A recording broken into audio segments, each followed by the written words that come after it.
Welcome into the DML Network. It's your boy Expert, and we got episode 2 for the halftime report with the DML. We are halfway through the next season, so we got to talk about some stuff around the Dynasty. We got some things you do not want to miss in this show. We're going to go over offensive rookies of the year up to the halfway point. And you know I don't do the show alone. You see the name on top next to Expert. It's the commish, Nasty Noob. What up, Noob? What's going on, Expert? Happy to be back again for a second episode of the halftime report. No doubt. Always good when Dr. Dre comes on this side of the mic and joins the party. But Noob, we got a special guest on the show. We had to get another one of the OGs on the show. And it's the Super Bowl champ, the defending Super Bowl champ. And I know how much that hurts, Noob, for me to say that. So I'm going to say it again. It's the defending Super Bowl champ himself, none other than the OG Chris Murray. What up, Chris? What's going on, man? Glad to be in the building. Let's get it. Hey, the Packers owner in the building. So first, before we do anything, OG, what was it like to finally hang another banner? I know you've been getting ribbed, you've been getting made fun of, you've been told you're washed, you can't get one. What was it like when you finally won another banner? Honest, man. It felt like definitely the monkey was lifted off our back, but we was well overdue that, man. Like it wasn't nothing this cycle that we haven't that let off any signal to where though we didn't feel like we could contest for a banner. First couple seasons we fell short. The first one we lost, I believe, to you in the NFC Championship. Next year we came back, we lost in the divisional round. So we just felt as though that we had everything in place to win. And then that last run, man, we just put that shit together. Couple of things in the beginning of the season that transpired that gave me a little bit of motivation. And when the playoffs came, it was some more fire added. Talking about play calling, this, that, inside zone. So the league, I would say the league fired that run up, and we just put that shit together, Yeah, Noob said you're not winning another one, though. Listen, man, that's how much I heard, man. This goes to the whole league. No disrespect to nobody, man. We the real deal. That's all I'm saying. Like, it's nothing to talk about. Yo, the Packers are for real. They the leader of the North. I'm still holding out. My guy the bus is gonna get it together. I don't know what's going on. I said on the last halftime report. The bus gonna get it together. He gonna take back over the North where he's supposed to be and put the Packers back in their place. But congrats to the OG. He got a Super Bowl. But let's move on of why we came here. The first segment of the show, you know what it is. It's around the Dynasty. It's news that you do not want to miss. And Noop, we might as well start with what everybody in the league wants to hear about. Even though we're pretty far away, it's high stakes. Noop. You got some more news about the rules for high stakes? I know that the chat is waiting to hear this. Got some more news. And I will say this, a lot of this stuff comes to me in the DM in different forms. Some people are complaining, some people thinking that this needs to be added because you got one guy in the NFC North that they claim is the inside zone king. So I was like, okay. Let's try to figure out how to take that away from him if he is doing that. I don't know. I don't watch too many games to really say this, but you get a lot of complaints in the DM. So going into high stakes, a new rule that will be implemented or a couple of changes to how the league is set up is you will have a 10-play cooldown, meaning that you can't call a play again for at least 10 plays. Also, we will have the 5-pick play, meaning that you can only pick a play 5 times throughout an entire game. So once you hit that mark, it's pretty much a wrap. So if you're one of these guys that like to keep going back to the well over and over and over during a game, it's pretty much going to be a wrap for you in high stakes. So I know Chris wanted to jump on the show today and give some feedback and some commentary about this new change. So go ahead, Chris. Oh, you already know I was coming for this one. First of all, let's just talk facts, all right? And this for whoever feels type of fucking, we already know how I carry it. I don't care. It seems like expert can vouch on this. If you are getting beat by whatever everybody's saying, inside zone, PA crosses, you are the idiot. not the person running it. If a person can come out and literally demolish you with 2 plays, bruh, it's not the individual, it's you. Now, my next question. This goes for the whole entire league, including the guys on the show. If anybody in the league can show me on a Twitch at least them running more than 15 plays throughout a game, I'll cash at the $250. I'm gonna need that $250, baby. I'm gonna need that $250. When I say more than 15 plays, I'm talking about not recycling the same plays. I'm talking about 15 plays, 15 new plays every single down. My cash at the $250. I watch everybody in this league play. Everybody. I tune into multiple guys' games, multiple guys' streams, and it's not about what we need to wrap our heads around and focus on is dudes need to stop worrying about what the shit is working for other guys and learn how to shut it down. I'm gonna go back to my Super Bowl run. Everybody that I played in that playoff had a strong suit, I would say, where that's they go-to shit. Everybody that I played, and I'm not gonna put their business out there, but I studied what they do. And I wasn't worrying about shutting it down. I was worrying about just trying to slow it down. And guys can't do that. They want to, oh my God, he ran 10 inside zones on me. Let's put a new cool down rule in effect. Cool. When last year, when Vitamin was doing the flip thing, let's put a rule in effect. When another thing happened, let's put a rule in effect. Why we gotta keep putting rules in effect when guys just need to come out and just figure out how to shut this shit down or try to slow it down and win the game? That's what I don't understand, man. But once again, like I said, I watch a lot of guys streams, and I see at least I will put 2 people on that top list, which would be you, Noop, and C-Rob. But other than that, a lot of guys run the same 10 to 15 plays. Wait. Did we just say C-Rob don't run the same plays? No. C-Rob been running the same plays since Madden 08. Let's stop. And it's effect. But listen, I'm going to jump on exactly what you just said, Chris Murray. If I know you can't stop the inside zone, I'm running inside zone in trips. I'm running in doubles. I'm running it in stack. I'm running it in bunch. I'm going to find every play that got inside zone, and you're going to see that bad boy probably 20 times in a game if you can't stop it. That's just how football is. Now, I think there are some guys in the league that are very game to game change their game plan. There are a couple guys, but for the majority, like Chris said, most of us have that group of plays that is our go-to plays, that scripted 15, 20 plays that we trust, that we know that we're going to go to, especially if we're in a situation where we feel we got to have a play. We're going to go to the plays that we feel are successful for us. That's just how everybody is. Mm-hmm. Now, if you play Chris Murray, for the longest time, Chris Murray was never a run-first guy. He was always a chunk to ball up and pray. Like, are we seriously now Chris Murray's become the tote king? Is that what we're saying in the Dynasty? I just don't get it. And if guys are in your DM, Noop, and they saying, well, we gotta get a cool. We have a cool down right now, don't we? That's it. I believe we didn't make the adjustments at the beginning of the cycle because I didn't go in and change any of that stuff to where we had it in past cycles. So I think that's what the issue was. Mm-hmm.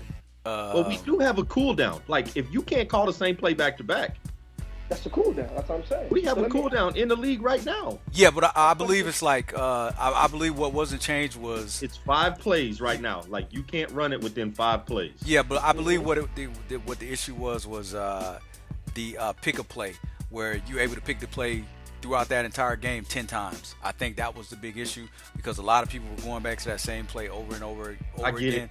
I get it. Like, you know, dudes in this league that have never won a banner or have never got close to a banner or they keep getting beat by the same guy. You got to cry about play rules and amount of time someone calls a play. Man, just get better at the game. Like, get better. Listen, here's a perfect example. And we're going to move on because we got stuff to do. Here's a perfect example. When Bus first came in the league, I used to beat Bus's brakes off. Bus went in the lab and figured something out, and I literally could not beat Bus to save my life in Madden 21. Like, I would watch film, and he would be doing stuff I ain't never seen him do before. He's running cover 3 on one side and cover 4 on another, or cover 2 on one. That's why Bus got banners.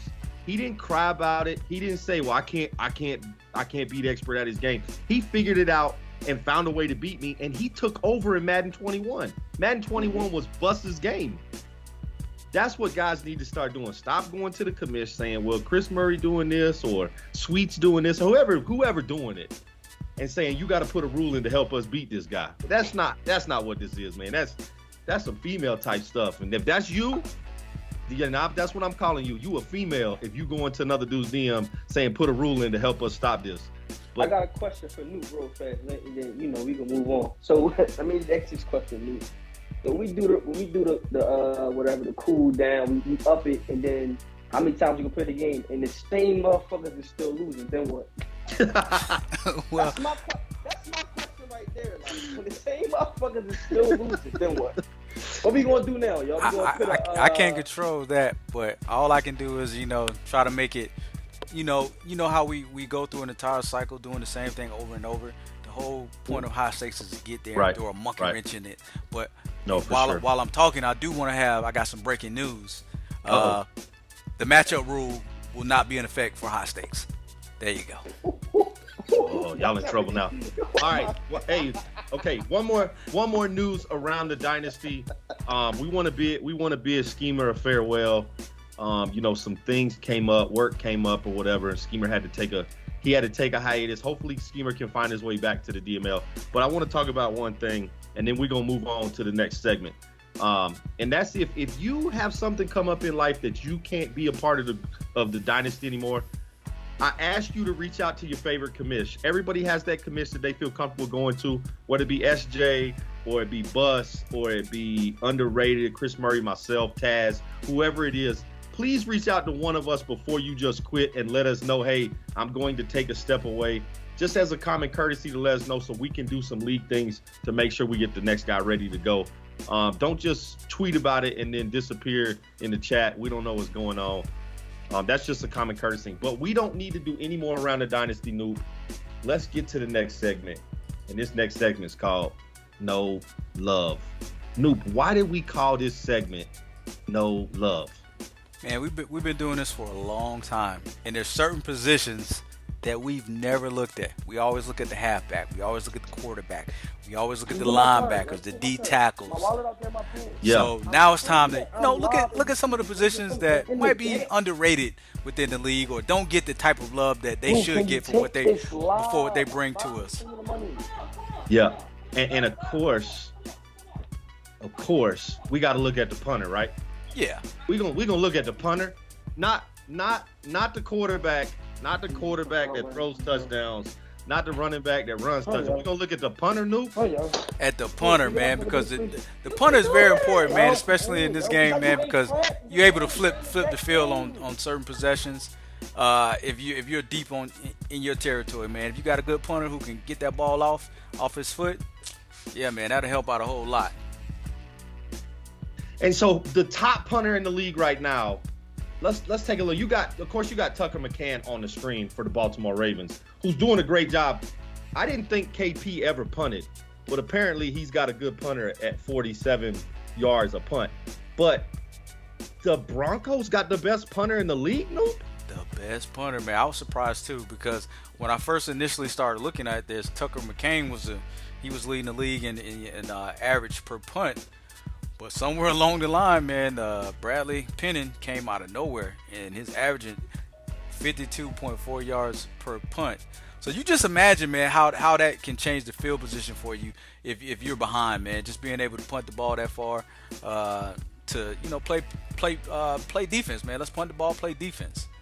Now, does it help that the owner of the Broncos is one of the worst owners that we have in the DML, so he punts a lot? Hey, I'm stay out of that one, but it could be. I don't know. So I mean, King Flair in the kitchen, in the restaurant biz, King Flair is top notch. But on Dynasty, the Madden game, yeah, he punts a lot. It's surprising that we talk about these punters, and if you look at this, I hate to say that the Cardinals is up there. We've been punting a lot here lately, but can the punter change a game for you in the dynasty? I would say yes. It's tough, just depending on the defense that you put on the field, because I know the one thing that burns my buttons up is that 3rd and 18. I hate the 3rd and 18. I hate that. When you get a person in the team in a 3rd and 18 position, and they somehow are able to convert that, and it seems to be rather high numbers on that as far as like teams being able to do that. So punter, we'll see. But it was just something to look at, to see exactly a different position, and does this position have importance in the league? I would say yes, depending on your punter. I say the top 2 punters are game changers. Everyone else probably mid-term players or whatever, so not that important. But these top 2 guys doing over 50 yards per kick, averaging over 50, they're game changers, man. They're elite of the elite. Yeah, they change the field position for sure. But let's take a look at another position that we don't really show a lot of love to.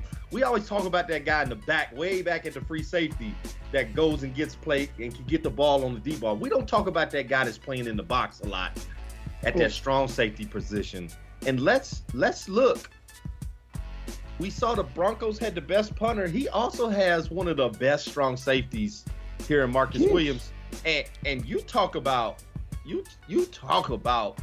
a guy that can really change a possession, that can come in the box. He can add that 8th guy in the box, that 7th guy in the box, and really make a play. Chris Murray, how important is it to have that strong safety, not only be able to play the pass, but he can come down and go ahead and bang some helmets a couple times when that run game is going?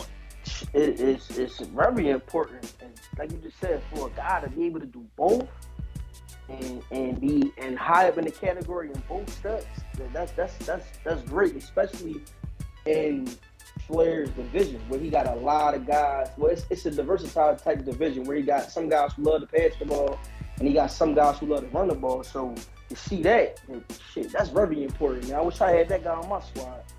Yeah, you see ISO Breezy up there with the Bills as well. He's got Clayton that does a great job for him. But hey, we see the Broncos not really one of the top contenders, but he does have some elite players on that team. Can Flair really put it together? Maybe he can turn this thing around. I know it's. Hey, yeah, I knew that was coming. Hey, listen. We talked enough about the Broncos. Let's talk about a guy that really is making a difference on his team. And if you look at this next guy for the Indianapolis Colts, this is a guy that is truly a game changer. This is arguably one of the best running backs we have in the DML in Jonathan Taylor. And Noop, SJ, a good buddy of yours, he definitely loves to utilize this guy. But when you started looking at his stats and you put it up here, just his average from one season to the next, I mean, you got a guy averaging 7+ yards a carry. How important is that for SJ and his offense as he tries to get down the field and put points on the board? This is amazing, and this is demoralizing, because when somebody is able to keep running the ball down your throat like that, it's just very demoralizing. And then when they go to the play action and hit you over the top, it's pretty much nothing you can do, man. You're just sitting there trying to, run the clock out and hoping to get to the end of the game. You're talking about we're in the middle of the season, and this guy has 1,932 yards already. So I'm looking at this. I'm like, wow, is he going to cross over 3,000 yards this season if he doesn't get hurt? I'm like, who's going to be able to stop him? And we're sitting looking at SJ now, and I believe he's 7-2 now. Yeah. So I know SJ, even when I first started playing with SJ, he was just like Chris, like to throw the ball deep, bomb. But now he's inside, man, and he's killing people with that. And nobody's figured out how to stop it yet. Nope, I know how to stop it. Can you make a rule that Jonathan Taylor only gets so many carries in the game, and then he has to sit down for the rest of the game? Like, he can only play the first and the third quarter, but the second and the fourth quarter he can't really play because he got to be on the sideline let somebody else play. We'll stop Jonathan Taylor right here in the commission room if the rest of the league can't control it. I'm joking. Chris Murray, you're a guy right now that loves to run the ball, and the run really is setting your game up to make you successful. Is it a coincidence or is it not a coincidence that two of the top running guys in the league right now are really two of the best guys we see? And it's crazy to think because SJ last year with the Chiefs loved to just drop back and throw the ball deep, and let his guys run underneath it and go get it. But now he kind of understands, I don't have that deep threat like I had in Kansas City, but I do have this monster in the backfield from Wisconsin that literally is terrorizing the AFC. And if you play the Colts, that is your main focus, is stopping the run. So how important is that run game to your offense in Green Bay, as we can see it's important here in Indianapolis as well? It once again, it's very important. I don't give a fuck if you OD in inside zone, whatever. It's very important because it's forcing guys to think. Let me explain something about Mr. JT himself. The way that SJ is utilizing, I don't give a fuck about inside zone, outside, whatever. The way he's utilizing JT is making guys have to come out and literally, the mindset is, I have to shut this guy down to win. Just like in Green Bay, same situation. I gotta shut this rushing attack down to even have a chance at winning. So now when you got a guy that's focused on sewing up an inside zone, it just opens up your offense completely. Because they're overthinking this shit. Like, they're just so worried about the inside zone so much that now you're dropping your safety, setting up a play action pros. Now you so hyped trying to jump the gap that you creating a big running lane for the running back. So what it does is making guys overthink, I feel like. And you just gotta come out, man, and just play level here. Just stick to whatever your game plan is, whatever your green pre-preparation is, and just stick to it. But having a guy like JT, man, I played SJ.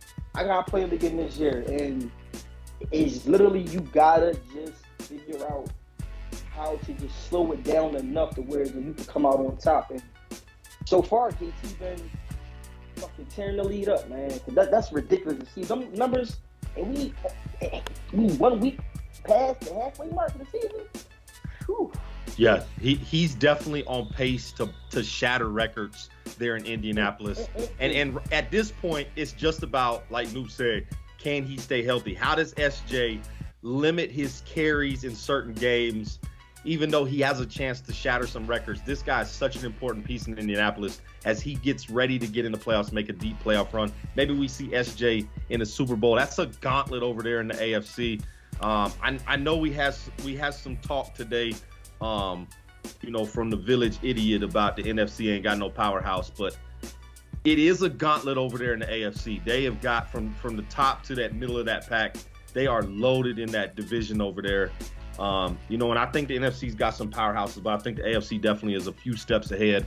But it can't SJ make a deep run. It's going to be about, can JT stay healthy?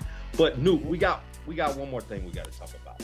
And this is important because, sometimes you draft rookies, and that's the last we talk about rookies unless he's a stud. But we wanted to have the mid-season DML all-rookie offensive team. Now, next season, we're going to focus on the defensive team, so maybe you draft a rookie that's going to be all defensive team next season. But right now, we need to focus on this offense. And Nuke, when we started looking at these stats, we started pulling these things together. Let's start at the QB position. We got Jay Rose from the Seattle Seahawks. Centaur draft this guy. Jay Rose right now, over 2,000 passing yards. He has 14 touchdowns. Really only two rookie QBs had a chance to be on this list. Jay Rose was the clear pick. But is Jay Rose doing enough, Noob, to keep this Seattle team eligible to make a playoff run, or is he just having a mediocre season at this point? I believe at this point he's having a mediocre season. I don't think Centaur has figured it out yet. I think he's still in the process of trying to go deep. And instead of, he has a Metcalf. You can't go deep every time. Sometimes you need to, send him across on a slant, send him across the field, to get that separation. But he's not doing that yet. He's still trying to play like his Madden 18 or whatever that is. And he's thinking he can just chuck the ball up and the receiver's going to go get it. Just doesn't work like that anymore. Yeah. A lot of people are starting to figure that out, including myself. I'm starting to figure that out. So once he figures that out, I think Jay Rose may become a top-tier quarterback in this league. Yeah, and we're not going to touch on every one of these players, but I do want to speak on your Falcons because you got a halfback here in Franklin Davison. How big a piece is that you drafted him this year. Do you think he's part of this rebuild process in Atlanta? You got the quarterback, you got a running back. How big is Davidson going to be for these Falcons? He is the engine that makes the car go at this point, to be honest with you, because the wide receivers haven't stepped up yet. He's the guy that's keeping the chains moving for us. If it's getting 2 or 3 yards a carry, or if it's me being able to send him to the outside to catch the ball and play as a receiver. You can see from his numbers. I'm trying to be balanced with him. He doesn't have the blowout numbers like a Taylor. He's not going to be that type of back that's going to go in between the tackles and get those big yards or have 1,000-yard receiving. But he may have 700 or 800 yards rushing and 800 yards receiving, which works in my offense. So I'm happy with that. Yeah. Hey, and Chris Murray, that next guy on the list, Rashard Reese, you see him twice a year there in Chicago. Bus got him a nice little receiver, 642 yards. He already has 8 touchdowns. And then you look at Bus's buddy, Sweets 99. With Cedric Stevens, 743 receiving yards, 9 touchdowns. These two guys drafted wide receivers.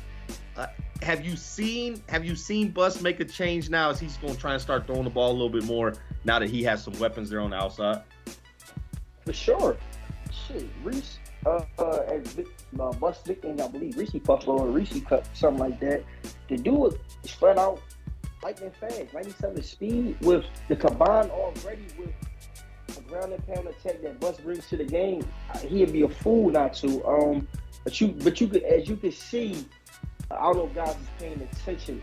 When he made that run last year with those Redskins, that's what elevated his game. Adding that dangerous passing attack. So with Reese being put into the equation to combine with, like I said, that ground and pound attack that Bus brings, definitely elevates his chances at doing the same thing he did last cycle, contending and competing for multiple banners. And his Sweets, it just seems like it don't matter who the fuck you plug into his passing attack, man. He just knows how to get guys to produce. So him finding a gem or finding another gem is just by far, man, another situation that's just blessing Sweets, man. But both guys are showing, good GM, good coaching, good play calling, and the numbers speak for itself. Yeah, and I don't want to talk on all the offensive linemen and we see the Eagles got Ron Higgins and Jared Stratton. I know it says on here it's the Philadelphia Eagles, but that guy actually plays for the Miami Dolphins. I want to talk about him just for a quick second. 208 downs played, no sacks given up. But Noop, let's talk about the center here, because when you started looking at stats, you got a center here for the Chargers. 428 downs he's played at center. The anchor for your offensive line, and he's only given up 1 sack. Is Dub throwing the ball too much? Or, 428 downs on offense. Does that mean that Dub's defense is complete garbage? He's got so many plays on offense. If you look at the rest of these offensive linemen, nobody in the 400s. Dub out here with 428 offensive plays with this center. He gonna have his 500 plays in before week 16. What is going on at the Chargers? He got a goon right now in Malachi Miles, but what is going on in San Diego that he got? In Los Angeles, he got 428 downs played, Noop. I know I matched up with him week 1 of the season. He likes to run the ball a lot, so I'm assuming that may be it. And he's on the field a lot. He's averaging, I believe, like 3 or 4 yards a carry, maybe 5 now. So I'm assuming that may be it, because he was the initial pickle king. So I figured he learned his lesson about throwing the ball. So now he's going to the outside run, because he was killing me with the outside run. I couldn't stop that to save my life, because I focus on the inside. So he was killing me with that. So I'm thinking, as we get going, he's figuring out what works for him the best, and he's hey, if you move the ball 3 or 4 yards per play, you're doing good at that point. You don't need to, try to get those big chunks. So I think that's where he's going now. That's a big piece. If you don't know, the center position is such a huge piece for your offensive line. I'm not going to get no free chicken, but just understand that if you got a good center with good awareness, that's a good piece for your offensive line. But enough about these rookies. Again, we're going to look at the defensive rookies next year, Noop, when we get back to the halftime report. I'm anxious to see if guys are going to draft some of those studs that we see here from the offense. And can you get on the all-defensive team next year? All right. Episode 2 of the halftime report. Before we get out of here, Chris Murray, do we see back-to-back champs in Green Bay? Fuck yeah. No, you don't. You don't believe that. You don't believe that. Let me explain something to you, man. I listen. Once again, Luke already knew what I said in this DM, man. Like it's no rap, man. Like the fucking weight has been lifted off the shoulders. Now it's just fun. It's go time. I don't care about no complaint about how my play style is. I don't care about how many times. I don't care about none of that. It's about fun, man. If you open that shit up and you want to keep giving me PA crosses, I'm gonna run that shit until we can't run it no more. Like, it's just, we not worrying about what nobody's saying. We just trying to win. That's how you shut everybody up. I just keep winning. So you own that division? Is that what you're saying, Chris? You own that division? I first of all, let's rewind back to the fucking 2022 draft. What did I say? Like, I'm not, listen, I want to bring the best out of everybody. I told everybody what it was. I'm taking the Green Bay Packers. We not dodging no smoke. So if y'all want to keep being that person in there with the motherfucking lighter fluid in front of the grill, keep pushing it and keep putting more and more on the fire, by all means, go ahead. We love it. We feeding off of that. So believe me, man, we gonna hang multiple this cycle. Multiple. Ain't nothing to talk about. Listen, I love this energy from the OG Chris Murray. I love this energy. This is the Chris Murray I've been waiting to see come back. This man said multiple banners will be hung with the Green Bay Packer logo on it. Listen, at this point, looking at his squad, how he playing, how can you argue with him? You really can't argue with him. Of course, you know, Noop and I are on the other side of the coin where we're saying this dude is just capping. He got one. Congrats on the one. Enjoy the one. Post it in the chat every time someone else wins a banner and remind people you got one. But I still got this feeling. And look, I guess I'm going to pour the gasoline on the fire. I'm standing in front of the grill, Chris Murray. Here it goes. Here it goes. I still think that guy in Chicago, he got to wake up at some point. Buzz, I don't know what it's going to take. You tell me. You tell me what it's going to take, Buzz, to wake up and stop letting this man, Chris Murray, run the NFC North. Because right now, it's the Packers and 3 other guys in that division. I thought Marizzi was going to be the guy, or Taz was going to be the odd man out. But right now, it's all 3 of y'all. Chris Murray out here spanking y'all like y'all his kids. Y'all got to do something. I'm tired of seeing it. Speaking of getting spanked like your kids, Noop, are you going to get out the bottom 5 this cycle? Oh, most definitely. I'm still in the hunt for the NFC South Championship, baby. I'm still in it. You know, still doing what I go. I said earlier, I'm still trying to figure out these weapons. As soon as I can figure out what these guys can or cannot do, it's over at that point. It's over. My question is does Noop really care about winning? Because he knows when the draft comes up for the next Madden, nobody's picking the Falcons. He's gonna get his Falcons anyway. So you're not really trying? Hey, my time is important to me. Do you know? Do you know how I sit in my game room and I sit here and I'm cussing, I'm mad, I'm pissed because I'm losing. I hate losing. I hate it with a passion. I can't figure out this game to save my life. I cannot figure out this game. So as we've probably got like 2 or 3 more seasons to go. My goal is to win the division 2 more times, get to high stakes, and compete for a banner. It's just that serious. It's that serious for me. I'm not laying down for anybody. I hate losing. And I'll tell you like this. I can go 1 in what, 17 or 16 every season, but people take pride out of beating me no matter what because I'm the commissioner. So no, I'm not gonna lay down for them. No, I'm not. Yeah, they take pride in beating me. They take enjoyment in beating me because they do the one thing that they know I hate the most. They dive into the end zone. They know I hate that shit. And they do it to rub it in. I didn't know that. You hate when people dive in the end zone? I hate that shit. I hate that. I hope the Falcons on the schedule. I'm diving every time I get a first down. Talk to the Bucs user. Talk to the Saints user. They love to dive in. It's like a dive fest. When I'm winning, I'm diving every time because I know if the roles were reversed, they would be doing it to me, rubbing it in. I ain't know that when I add that to the list, man. I didn't know that either. I'm about to start diving when I play the Falcons. DML, y'all heard it here live on the halftime report. When you play Noop, just dive in the end zone. He gets pissed off. It's gonna get him off his game. He throwing stuff in the game room. He yelling at the TV. I can see it. Noop. I can see you right now diving in the damn end zone like you ain't got no damn sense. I see it. Hey, man, I done got into it with plenty of people in the DM, man, about that diving stuff, man. It just really burns me up, man. I'd rather you high step or do some other crap, man. But that diving, man, flipping in the end zone, just like burns me up. Like when me and C-Rod play, we have a lot of respect for each other. We don't do it. But everybody else, they take pride in that. They take pride in that, so. That's crazy. All right. Listen, another great episode of the Halftime Report, man. Chris Murray, congrats again on the Super Bowl, man. Appreciate you jumping on the show, talking about high stakes and new rules and these rookies, man. Always welcome to come back on the Halftime Report when you win another banner. So maybe Madden 23. It's all love, man.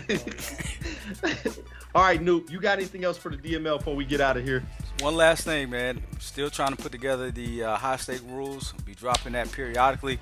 I would tell everybody, I'm getting old. I can't remember half the stuff I say. So somebody needs to be writing this stuff down so that when we get closer, we can put it all together on the list. Hey, I like it. Someone step up in the DML. Reach out to Noop and let us know if you want to keep track of these high stake rules that we're putting in piece by piece, as that will be an important season as you got to change it up. And again, Noop says this all the time, and I'm going to just start it right now.